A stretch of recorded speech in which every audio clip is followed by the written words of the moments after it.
ఓం మహాగణాధిపతయే నమః. ఓం గురుభ్యో నమః. ఓం శ్రీమాత్రే నమః.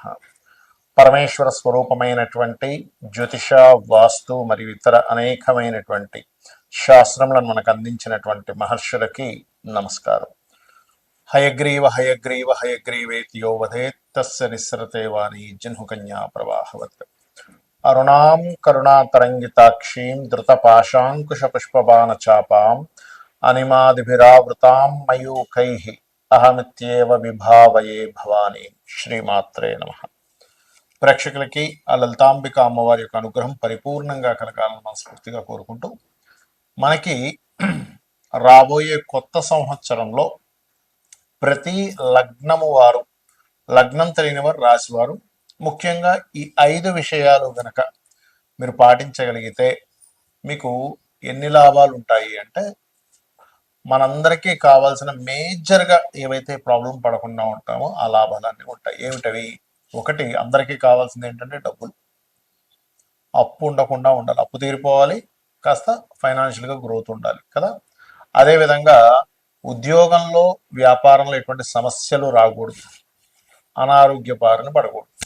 ఇక మిగతావన్నీ కూడా చిన్న చిన్నగా మనకి చూడండి, ఇప్పుడు వివాహం అవ్వాలనో, ఇల్లు కట్టుకోవాలనో, ఇవన్నీ తర్వాత తర్వాత వస్తాయి. కానీ ఈ యొక్క విషయాల్లో మీకు బాగుండాలి అంటే అసలు మనం మేజర్ ప్లానెట్స్నే ఎప్పుడు కూడా సంవత్సర ఫలితాల్లో తీసుకుంటాం.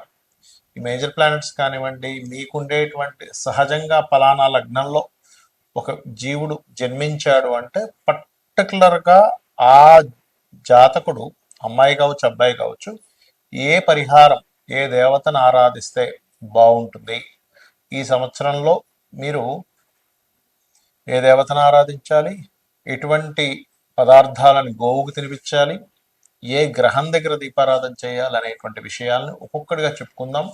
ఈ యొక్క విషయాలు చెప్తుంది నేనైనప్పటికీ కూడా చెప్పిస్తుంది సాక్షాత్ లలిత అమ్మవారిగా భావిస్తూ తెలుసుకుందాం. కన్యా లగ్నము, కన్యా రాశి.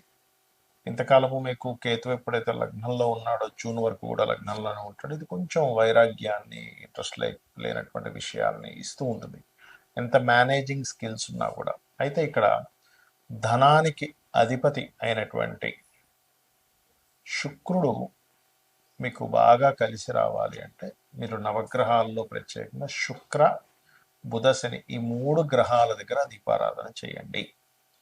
అప్పుడు ఏమవుతుందంటే కన్యాలగ్నం వారికి పూర్వజన్మ కర్మకారకుడు శని అవుతాడు.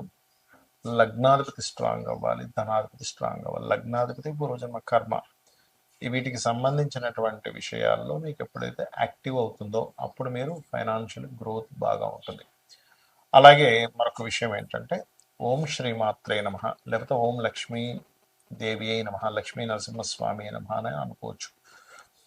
అయితే సహజంగా మీరు నిత్యము చేయవలసిన దేవతారాధన వెంకటేశ్వర స్వామి చేసుకోవాలి కన్యా లగ్నంలో జన్మించిన వారు. అయితే ఇక్కడ మీకు కాస్త విశ్వవసునామ సంవత్సరం మొదటి 2-3 నెలలు కొంచెం స్ట్రెస్ ఉంటుంది, కానీ దాని తర్వాత గ్రోత్ అనేటువంటిది ఖచ్చితంగా ఉంటుంది. అయితే ఈ గ్రోత్ విషయంలో మీకు మరింత బాగుండాలి కెరీర్ విషయంలో అని అనుకున్నట్లయితే ఇక్కడ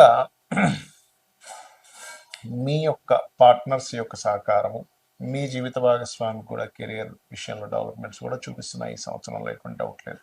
కాకపోతే దత్తాత్రేయుడిది దిగంబర దిగంబర శ్రీ పాదవల్లభ దిగంబర అనే నామస్మరణ చేయండి. ఖచ్చితంగా మీకు ఏమవుతుందంటే కెరియర్ గ్రోత్ అనేటువంటిది ఉంటుంది.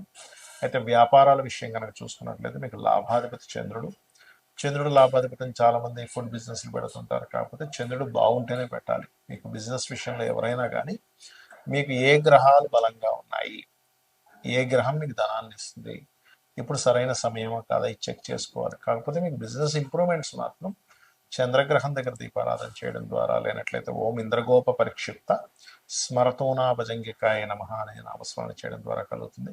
ఈ సంవత్సరం కాస్త వివాహ బలం కూడా ఉందని చెప్పుకోవచ్చు. రాహుకేతులు కూడా మారుతున్నారు కాబట్టి అయితే మీరు నిత్యము మాత్రం వెంకటేశ్వర స్వామి ఆరాధన చేసుకోండి, అన్ని విధాలానికి బాగుంటుంది. అయితే చాలా మందికి జాతకాలు ఉండవు, డేట్ ఆఫ్ బర్త్ రాయరు వాళ్ళ పెద్దవాళ్ళు, లేకపోతే డేట్ ఆఫ్ బర్త్ రాస్తే టైం రాయరు, దానివల్ల లగ్నం తెలీదు. అలాంటి వారు చాలా మంది నన్ను అడుగుతున్నారు, ఏమండి మాకు మరి జాతకం రాయలేదు ఒకప్పుడు, మా రాశి ఏంటో లగ్నం ఏంటో ఏ మహాదశ నడుస్తుందో మేము ఏం చేసుకోవాలో తెలియట్లేదు అని అన్నప్పుడు ఒకటే గుర్తుపెట్టుకోండి, చిన్న టెక్నిక్ చెప్తాను ఈ వీడియోలో మీకు. వారం మొత్తంలో ఏ వారం మీకు బాగుంటుందో చూసుకోండి. వారం మొత్తంలో ఏ నక్షత్రాలు మీకు బాగుంటున్నాయో చూసుకోండి. అంటే ఏ నక్షత్రం రోజు మీకు బాగా కలిసి వస్తుంది. అది రవి నక్షత్రాల, చంద్ర నక్షత్రాల, కుజ నక్షత్రాల, శని నక్షత్రాలు ఇలా ఉంటాయి. లేదా వారం అయితే మీకు ఈజీగా ఉంటుంది, నక్షత్రాలు అంతా మీకు తెలియదు కాబట్టి. చూసుకొని ఆ రంగాల్లో మీరు డెవలప్మెంట్ కోసం ప్రయత్నం చేయండి. అది ఎలాగా అంటే, ఇప్పుడు ఆదివారాలు బాగుంటుంది అనుకోండి ఉదాహరణకి. అంటే మీరు మెడికల్ రిలేటెడ్ సంబంధించిన వాటిలో వెళ్తే మీ లైఫ్ బాగుంటుంది అని అర్థం. దీనికి మీకు జాతకం తెలియాల్సిన అవసరం లేదు, ఎందుకంటే మీకు సూర్య భగవానుడు బాగుంటేనే ఆదివారాలు బాగుంటాయి. లేదా 1వ తేదీ, 19వ తేదీ, లేకపోతే మనకి చూడండి 10వ తేదీ, ఈ తేదీల్లో కూడా బాగుంటుంటుంది. అంటే దాని అర్థం మీకు తెలియకపోయిన జాతకం మీకు ఎక్కడో రవి బాగున్నాడు. అంటే మెడికల్ రిలేటెడ్, ఆరోగ్యానికి సంబంధించిన, గవర్నమెంట్ రిలేటెడ్ ఇట్లాంటి వాటిల్లో మీరు ప్రయత్నం చేయొచ్చు. చంద్రుడు కూడా గవర్నమెంట్ రిలేటెడ్ చేయొచ్చు. కాకపోతే చంద్రుడి దగ్గరికి వచ్చేసరికి చంద్రుడు బాగున్నాడు అనుకోండి, మీకు సోమవారం బాగుంటుంది. అలాంటప్పుడు మీరు ఫుడ్ రిలేటెడ్ చేసుకోవచ్చు. సోమవారాలు అస్సలు నాకు కలిసి రావట్లేదండి అనుకునేటువంటి వారు ఫుడ్ జోలికి అసలు వెళ్ళకూడదు. ఫుడ్ సంబంధించిన పెట్టుతున్నారంటే ఇబ్బంది పడుతూనే ఉంటారు. అలాగే మరొక విషయం ఏంటంటే, ఇక్కడ ఈ యొక్క ప్రయాణాలకు సంబంధించింది, ఫుడ్ రిలేటెడ్ సంబంధించినవి ఇవి బాగుంటాయి. ఏది మీకు సోమవారం బాగుంటాయి. లేదా 2వ తేదీ, మీ 2 వచ్చేది ఏదైనా 2, 11, 20, 29 ఇవన్నీ అంటే 2 అంకె వచ్చే రోజులు మీకు బాగుందంటే చంద్రుడు బాగున్నాడు అర్థం మీ జన్మ జాతకంలో. మరి దీనికి మనం రత్నం పెట్టుకోవడానికి కూడా ఆపాదించవచ్చా అంటే కొంతవరకు ఓకే, కానీ రత్నం ఎప్పుడైనా ఎవరైనా పెట్టుకోవాలంటే ఖచ్చితంగా మీరు మీ యొక్క డేట్ ఆఫ్ బర్త్ ఉండాలి, టైం ఉండాలి, మీకు ఏ గ్రహం బలంగా ఉందో చూసుకోవాలి. దీనివల్ల కొంత రిజల్ట్ తెలుసుకోవచ్చు, బట్ అక్యురేట్గా అంటే అది చూసుకోవాలి.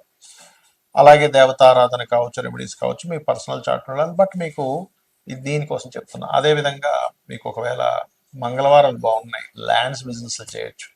బుధవారాలు మా బాగా అనిపిస్తుందండి అన్నప్పుడు మీడియేటింగ్ చేసి ఏమైనా చేయొచ్చు. బ్రోకరైజేషన్, మీడియేటింగ్ చేస్తుంటారు అట్లాంటివి. బుధవారం బాగా కలిసి వస్తుంది అనుకోండి, షేర్ మార్కెట్ కూడా కలిసి వస్తుంది. కాకపోతే అది లాంగ్ టర్మ్, డైలీ ట్రేడింగ్ కాదు. అదేవిధంగా గురువారాలు బాగున్నాయండి, నాకు ఎప్పుడు గురువారం బాగా కలిసి వస్తుందండి, నాలుగు డబ్బులు వస్తాయండి, నాకు పేరు వస్తుందండి అంటూ ఉంటారు. అలాంటి వారు టీచింగ్ లైన్స్లోకి వెళ్ళినా, కన్సల్టెన్సీ లైన్స్లోకి వెళ్ళినా చాలా బాగుంటుంది.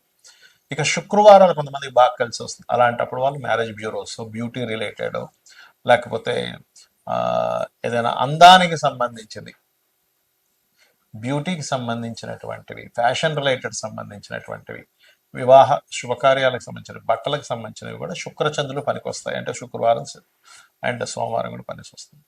మరి కొంతమందికి ఐరన్ ఆయిల్ బిజినెస్లు చేస్తారు, శనివారం బాగుంటుంది వారికి. అందుకే వాళ్ళకి ఐరన్ ఆయిల్ వీటి మీద డబ్బులు వస్తాయి చక్కగా. అదేవిధంగా మరి అయిపోయాయి కదండి, మనకేమో 7 రోజులు చెప్పారు, గ్రహాలేమో 9 కదా అంటే రాహుకి సంబంధించిన సాఫ్ట్వేర్స్ ఏమైనా ఉంటే కనుక మీకు రాహు బాగున్నాడంటే శనివారం కలిసి వస్తుంది, కేతు బాగున్నాడంటే మంగళవారం కలిసి వస్తుంది. అది ఎందుకంటే కుజవత్ కేతు, శనివత్ రాహు అన్నారు కాబట్టి. మరి చాలా మందికి ఉన్న అపోహ ఏమిటంటే ఇంకొకటి, వాళ్ళకి జాతకాలు ఉండవు కానీ ఏళ్ళనాటి శని నడుస్తుందేమో అని అనుమానంలో ఉంటారు. ఎందుకంటే జాతకం లేదుగా, ఏళ్ళనాటి శని ఏమో అందుకే ఇలా అవుతుందేమో అని ఒకటే గుర్తుపెట్టుకోండి. ఏళ్ళనాటి శని అనే కాన్సెప్ట్ ఎప్పుడు కూడా మిమ్మల్ని స్లో అవుతాయి పనులు, అంతేగాని మీ విజయానికి ఇక్కడ ఆపడు. నేను ఈ విషయంలో 10 ఏళ్ళ నుంచి చెప్తున్న ఉదాహరణ, స్వర్గీయ ఎన్టీ రామారావు గారి విషయంలో కావచ్చు, మన జగన్ గెలిచినప్పుడు కావచ్చు, గత 5 years బ్యాక్ చంద్రబాబు నాయుడు గారు గెలిచినప్పుడు కావచ్చు, అదేవిధంగా మోడీ గారు, పిఎం మోడీ గారు ఏళ్ళనాటి శనిలోనే ఆయన పిఎంగా కూడా కొనసాగుతూ వచ్చారు. ఇప్పుడు 3rd term కూడా అర్ధాష్టమి శనిలో అని చెప్తూ వస్తున్నారు. కాబట్టి ఫస్ట్ మీ మైండ్లో నుంచి ఆ నెగటివ్ థాట్ తీసేసేయండి. ఎప్పుడు కూడా మన థాట్సే మన జీవితం, గుర్తుపెట్టుకోండి. పాజిటివ్గా ఉండడం, ఏళ్ళనాటి శని నాకు అన్ని ఇస్తాడు, పెళ్ళి ఇస్తుంది, ఉద్యోగం ఇస్తుంది, ధనాన్ని ఇస్తుంది, కానీ స్లో మనకు ఒక పాఠాన్ని నేర్పిస్తూ ఉంటాడనే విషయాన్ని మీరు అర్థం చేసుకోండి. అలాగే మరొక విషయం ఏంటంటే, ఇక్కడ మీరు అందరికీ ఏళ్ళనాటి శని, అర్ధాష్టమి శని, అష్టమి శని ఇబ్బంది పెట్టాలని కూడా రూల్ లేదు. మీ కర్మ మీ యొక్క మహాదశ అంతర్దశని బట్టి ఉంటుంది. ఇవేమీ కాదు, నాకు అసలు ధనయోగాలే లేవు, ధన సంబంధమైనటువంటి విషయాలు నేను బాగా కలిసి రావాలనుకుంటున్నాను, ఏం చేయాలంటే యంత్రాలు ఉంటాయి దానికి. అంటే లక్ష్మీదేవికి సంబంధించిన ఒక యంత్రం పెట్టుకొని నిత్యము దానికి సంబంధించినట్టు కొన్ని విధి విధానాల్లో కనుక ఆ యంత్రానికి శక్తిని చేకూర్చి కనుక చేయగలిగితే కూడా మీకు మీ కర్మలో మీకు పూర్వజన్మలో చేసుకున్నటువంటి కర్మలో లేకపోయినా ఇప్పుడు చేసేటువంటి ధార్మికంగా ఇప్పుడు మీరు భక్తి శ్రద్ధలతో చేసేటువంటి పూజాది కార్యక్రమాల వల్ల కూడా అమ్మవారు అనుగ్రహిస్తుంది. లేదా మీకు అంత స్తోమత లేదు, యంత్రం తయారు చేయించుకోవడం దానికి చాలా కాస్ట్ అవుతుంది కాబట్టి అంత నాకు స్తోమత లేదు అనుకునేటువంటి వారు సింపుల్గా కూడా చేయొచ్చు. అలాగా ఓం సంపత్కరీ సమారూఢ సింధుర వ్రజ సేవితాయ నమః అని చేసుకోండి, అన్ని విధాలా మీకు బాగుంటుంది.